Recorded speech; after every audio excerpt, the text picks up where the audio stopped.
Hello, ഇന്ന് നമുക്ക് mini canvas പെയിൻറ്റിങ്ങിൻ്റെ episode 2 ചെയ്യാം. അപ്പോൾ ഞാൻ ഇവിടെ ആദ്യം ഒരു പെൻസിൽ കൊണ്ട് ഔട്ട്ലൈനൊക്കെ കൊടുത്തിട്ടുണ്ട്. പക്ഷേ അത് ആവശ്യമില്ല. കാരണം എന്താണെന്ന് വെച്ചിട്ടുണ്ടെങ്കിൽ പെയിൻറ്റ് ചെയ്യുമ്പോഴത്തേക്കും ആ ഔട്ട്ലൈൻ കാണാൻ പറ്റത്തില്ല, അതിൻ്റെ പുറത്തുകൂടി വരയ്ക്കാനായിട്ട്. അത് തന്നെ കാര്യം.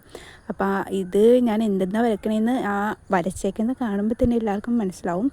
പിന്നെ എന്താ പറയാനുള്ളതെന്ന് വെച്ചാൽ, ഈ ക്യാൻവാസ് ഞാൻ തന്നെ ഉണ്ടാക്കിയതാണ്, ഹോം മെയ്ഡാണ്. അപ്പോൾ ആരും ലിങ്ക് ഒന്നും ചോദിക്കരുത്.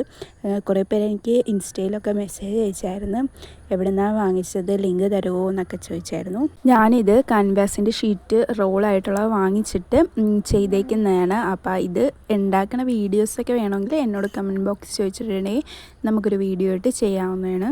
ഈ വീഡിയോയിൽ ഞാൻ ചെയ്യുന്നത് എൻ്റെ ഇഷ്ടത്തിനുള്ള കളേഴ്സൊക്കെ വെച്ചാണ് ഞാനത് ചെയ്യുന്നത്. അപ്പോൾ നിങ്ങളുടെ കയ്യിൽ എന്തൊക്കെ കളറാണ് ഉള്ളത് അതൊക്കെ വെച്ചിട്ട് ഇതുപോലത്തെ ഡിസൈൻ ചെയ്താൽ അതിന് എനിക്ക് തോന്നുന്നത് ഞാൻ വരച്ചതിനേലും കൂടുതൽ ഭംഗിയുണ്ടാവും. അപ്പോൾ നിങ്ങളുടെ ഇഷ്ടത്തിനനുസരിച്ച് ഈ കളർ അങ്ങോട്ടും ഇങ്ങോട്ടൊക്കെ മാറ്റി കൊടുക്കാവുന്നതാണ്.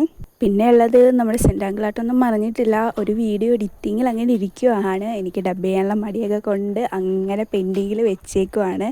അപ്പോൾ പെയിൻറ്റിങ് മാത്രമല്ല, സെൻറ്റാങ്കിളായിട്ടും നമുക്ക് ഇടയ്ക്കിടയ്ക്കൊക്കെ വരക്കാവുന്നതാണ്. പിന്നെ വീഡിയോ സബ്സ്ക്രൈബ് ചെയ്യാതെ കാണുന്നവരെല്ലാവരും ഒന്ന് സബ്സ്ക്രൈബ് ചെയ്യണം. നമ്മുടെ 500 സബ്സ്ക്രൈബേഴ്സിൻ്റെ ഒരു ഗീവ് അവേ നമ്മൾ പെൻഡിങ്ങിലിട്ടേക്കുവാണ്. 500 ആയാലല്ലേ നമുക്കത് കൊടുക്കാൻ പറ്റുള്ളൂ. അപ്പോൾ വീഡിയോ കണ്ട് ഇഷ്ടപ്പെടുന്നവർ മാത്രം സബ്സ്ക്രൈബ് ചെയ്യുന്നല്ല, വീഡിയോ കാണുന്നവരൊക്കെ ഒന്ന് സബ്സ്ക്രൈബ് ചെയ്ത് ഇട്ടിട്ടുണ്ടെങ്കിൽ അത് നമുക്ക് വേഗം ആക്കാം ആ ഗീവ് അവേയൊക്കെ. ഇവിടെ ഞാനപ്പോൾ ഒരു ലൈറ്റായിട്ടുള്ളൊരു ലാവൻഡർ കളറായിരുന്നു എനിക്ക് ആവശ്യം. അപ്പോൾ എൻ്റെ കയ്യിൽ ഇച്ചിരി ഡാർക്ക് കളറാണ് ഉണ്ടായിരുന്നത്. അങ്ങനെ ഞാൻ രണ്ടും കൂടി അതുമേ വെച്ച് തന്നെ മിക്സ് ചെയ്ത്, അതെനിക്കൊരു 8ൻ്റെ പണിയാണ് തന്നത്. കാരണം മിക്സ് ചെയ്തിട്ട് അടിച്ചാൽ മതിയായിരുന്നെന്ന് ഞാൻ പിന്നീടാണ് ഓർത്തതല്ല, ബോധം വന്നപ്പോഴാണ്. പിന്നെ ഞാനൊരു ബ്ലാക്ക് കൊണ്ട് ഇവിടെ ഹൈലൈറ്റൊക്കെ ചെയ്ത് കൊടുക്കുന്നുണ്ട്. ഹൈലൈറ്റ് മാത്രമല്ല, കുറച്ച് കൊത്തുപണിയൊക്കെ ചെയ്തിട്ടുണ്ട്. അപ്പോൾ ഇതാണ് നമ്മുടെ ലാസ്റ്റ് ലുക്ക്.